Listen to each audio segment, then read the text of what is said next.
شفت جمهور الزمالك عمل ايه النهارده؟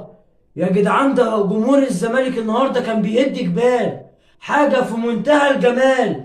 يا حلويات جمهور الزمالك، ايه يا عم ده؟ بصراحه جمهور الزمالك هو الداعم الرئيسي لهذا الفريق في هذا الموسم بالتحديد في ظل الازمات دي.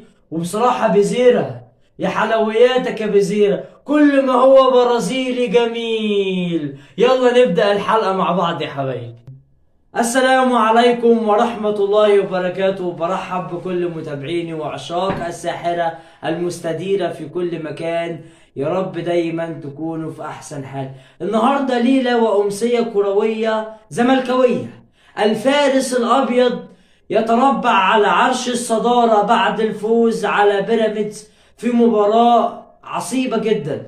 في مباراة بصراحة يعني الزمالك كان ممكن يخلصها من الشوط الأول.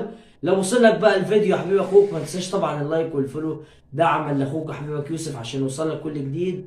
وان انا دايما بس عاجب لك كل الاحداث الرياضيه المحليه والعالميه. النهارده الزمالك بصراحه يا جدعان عمل مباراه عظيمه، مباراه مهمه جدا. وزي ما قلت لك في المقدمه، جمهور الزمالك النهارده قدم ملحمه عظيمه جدا جدا خلال اللقاء وخلال الموسم بشكل عام. ومعاه مدرب محترم. كل التحيه والتقدير لكابتن معتمد جمال. بصراحه مبدئيا هنخش طبعا على الفنيات مع بعض ونشرح ازاي كابتن معتمد جمال عرف ان هو يقفل على مفاتيح يوريشيتش ويقفل على اهم خطوره بيراميدز اللي هي ممثله طبعا زي ما احنا عارفين في الشيبي اما بيتقدم في الطرف اليمين ويعمل زياده عدديه ويعمل زياده هجوميه. ونفس الكلام محمد حمدي النهارده اللي كان يعني تقدم شويه نوعا ما وعمل كذا على كره عرضيه، لكن ما ظهرش بالشكل المطلوب. هو الوحيد اللي كان ظاهر كان ناصر ماهر.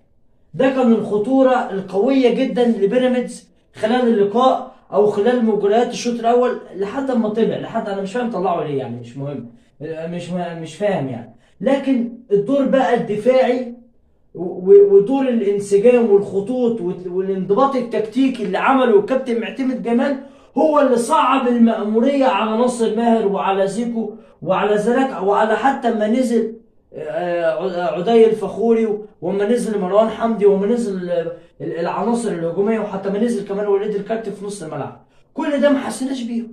ليه؟ عشان الكابتن معتمد جمال بصراحة قفل وسط الملعب يا جماعة. يعني حتى كابتن معتمد جمال في الشوط الأول اللي كان وسط الملعب ما كانش بالشكل المطلوب، ما كانش كويس. اللي ساعده على كده كمان الانكماش اللي كان ظاهر فيه يوروشيتش والرجوع